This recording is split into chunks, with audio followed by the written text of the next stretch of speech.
इन ऋषियों ने जो डले ढोए, इनको सतगुरु नहीं मिले।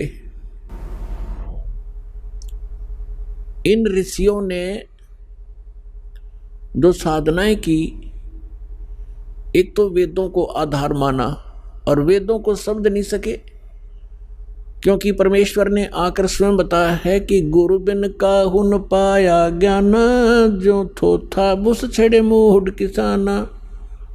गुरु बिन वेद पढ़े जो प्राणी, समझन सार रहे अज्ञानी।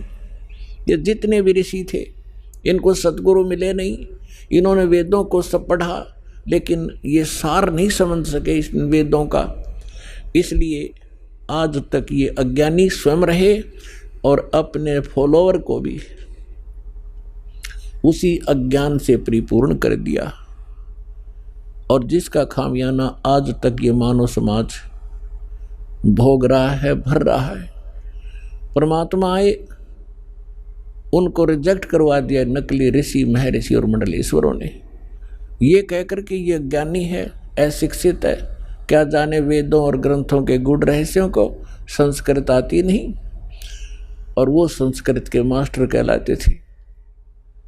पुण्यात्माओं, भाषा का जो योगदान है वो सीमित है।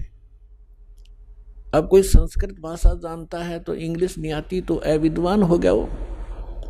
और परमात्मा सर्व भाषाओं के ज्ञाता है, वो चींटी और जितने भी पशु पक्षियों की भाषा भी समझते हैं। मनुष्यों की तो भाषा बात छोड़ो। तो उन्होंने जो ज्ञान दिया था वो हमें स्वीकार्य नहीं होने दिया गया, और वही ज्ञान दया करके परमात्मा लिखवा गए अपनी प्यारी आत्मा धर्मदास जी से, और वो आज हमारे लिए प्रमाण है। उनके अंदर लिखा हुआ वही ज्ञान आज हमारे उन आदरणीय सदग्रंथों में विद्यमान है, जिनको हम सत्य माना करते थे, सर्वोद्धार्य मानते थे, वेद गीता पुराणों के अंदर। तो वो भगवान थे, अशिक्षित होते हुए, और इन सब ग्रंथों का के अंदर का ज्ञान वो हमें बताकर चले गए सिंपल लैंग्वेज में। तो वो भी भाषा है, एक संस्कृत भी भाषा है। भाषा का काम अपने विचारों को दूसरे तक पहुंचाना मात्र होता है। अब जैसे संस्कृत भाषा में सभी जो हमारे पूर्व के धर्मगुरु थे, हिंदू धर्म के धर्मगुरु, वो केवल संस्कृत भाषा ही बोला करते थे।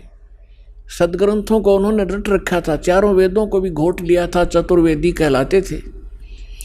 3 वेदों को भी कंठस्थ याद कर लिया था, त्रिवेदी कहलाते थे। लेकिन कख भी पता नहीं था, वो तो गधे की तरह लद्दे अंडे थे।